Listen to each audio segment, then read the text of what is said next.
Hey gang, it's Ryan. I hope and pray that everybody is doing well. I wanted to just take a moment to share a couple of things I feel like God's been teaching me in this process, and it's got me excited for our small group.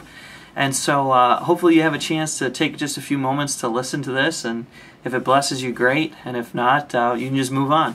So, but the two things, I just started out with the Experiencing God book again, and it's been a while since I've gone through this, but I'm really excited to just be on this journey again and to be on it with you all as God begins to teach us some things. And there were really two things. I did day one yesterday, and I had an opportunity to do day two this morning on my flight on the way home from Indianapolis early this morning.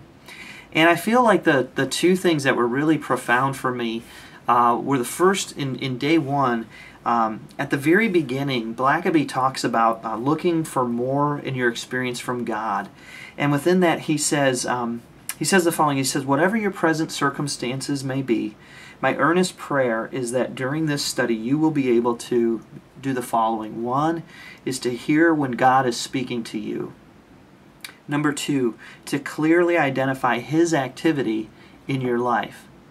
Number three is believe Him to be and to do everything that He has promised in the Scriptures.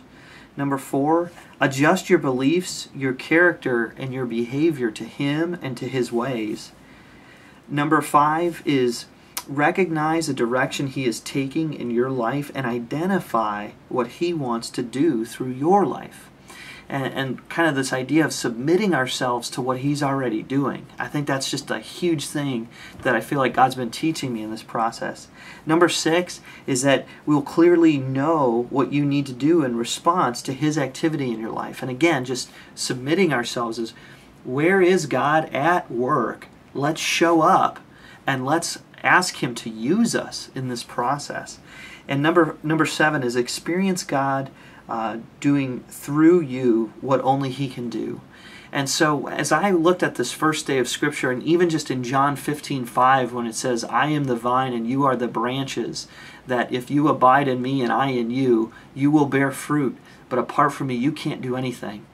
And I want to bring this back to the people that we're going to be praying about this year. Is yes, we want to grow. We absolutely want to grow spiritually in this process. But as I mentioned early on, as we grow, we can't forget about the people that don't yet know Jesus. And so I just, my prayer has been over the last couple days, and I just even thinking about you all, but thinking about my own life, is God, for these people that I've been praying for and thinking about, I wonder where you're at work in their life already. And is there a place where I can just show up and I can be used by you in that process? And so that's just something I've been learning, and I just feel like God has just given me a fresh set of eyes on that. And I hope and pray that as you begin to go through these, Module 1 and Module 2 between now and October 28th, it's my hope that you'll just be discovering some of these things. And if you have, feel free to respond back to everybody as I send this email out and this YouTube clip out. The second thing that I wanted to share was, and I remember reading this for the first time when I became a believer back in 1997. I remember I used to just pray, God, what do you want for me to do? And I remember the point at which I first encountered Blackaby's stuff in Experiencing God, and it was just, it took me back, day two of week one, it took me back to when I first experienced that. And that was this, when Blackaby talks about on page 15, he says, the proper question that we are to ask is, God, it's not this, it's not, God, what is your will for my life? But rather, it is, God, what is your will? And from all out of there, our life should submit to that. Not what is your will for my life, but what is your will? And then allow us to conform to the will of God. That is a really, really big teachable moment for me personally. And I feel like it's as fresh as when I first discovered and asked God to help me pray like that.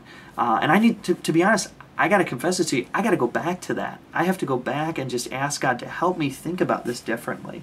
That the proper question that Blackaby poses to us is, what is your will, God? And just to stop there and see what happens out of that. Well, anyway, I just wanted to take a few moments to encourage you all. I hope and pray that you're doing well. I'm really excited to kind of get off the ground here with this material. Again, if you haven't picked it up, I think Rick and Mary, if you haven't picked that up, yeah, there are 2 copies on hold for you at the bookstore at the chapel.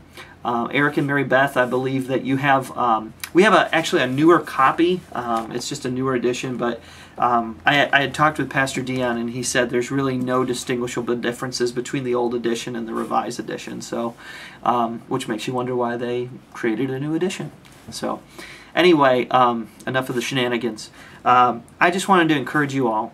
And I just want to let you know that as I discover some of these things, if God's putting things on your heart, feel free to share them with one another. I think that's part of the journey of us growing closer together with one another, but also growing closer to God. And again, just praying that as we are formed, we do not forget to ask God to help us be a part of something special in the lives of these people if God would use us in that way. So I hope and pray all is well. We'll talk with you soon. God bless you and have a great weekend.